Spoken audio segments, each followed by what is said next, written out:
I think I should start with the heart. If we're going to talk about disease, because heart disease is still globally the biggest killer, why don't we start with heart? What things can we do to prevent or reverse heart disease? I'm sure you're all great students, you've all had it written down, but let me remind you. One of the most important things you can do to reverse heart disease is to have a healthy plant-based diet.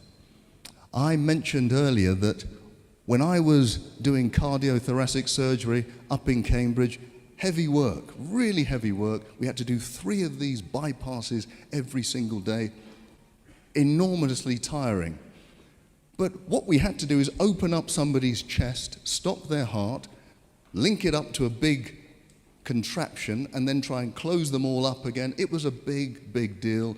The person would be in pain for months. They'd need rehabilitation. And then, at least if it was a successful operation, they'd be alive. But evidence has shown us from years ago that just by changing your diet into a healthy plant-based diet, no meat, no milk, no refined sugar, those arteries that were closing down can now open up. Now, for me, even today, I've been doing this for many, many years. It's still miraculous to me that you can reverse one of the biggest problems in the world in terms of health just by changing your diet. You can get rid of doctors like me, and you can just replace it with a healthy diet. That is amazing, and I commend it to all of you. Some of you may have heart disease today.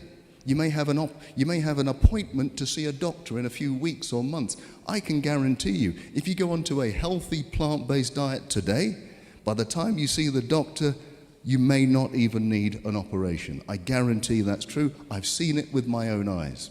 So that's heart disease. What about high blood pressure? If I was to ask you, do you know somebody with high blood pressure? Everybody would say yes. It's such a prevalent disease. Now, what few tips have I given you to reverse high blood pressure? Well, plant-based diet is absolutely good. You have to exercise. We've seen Teeny skipping along this very stage, demonstrating how we have to exercise. It's brilliant. Water. I think water is one of the simplest things you can do to lower your blood pressure. Remember the example I gave you. If you were swimming in a lake, that's fine. If you were swimming in a lake of honey, that will be incredibly difficult because it's so thick. And that's what happens to your blood. If you don't have enough water in it, it becomes incredibly thick. You then have to use a lot of energy to push that blood round the system. Therefore, your blood pressure has to rise. Here's something though, going on from the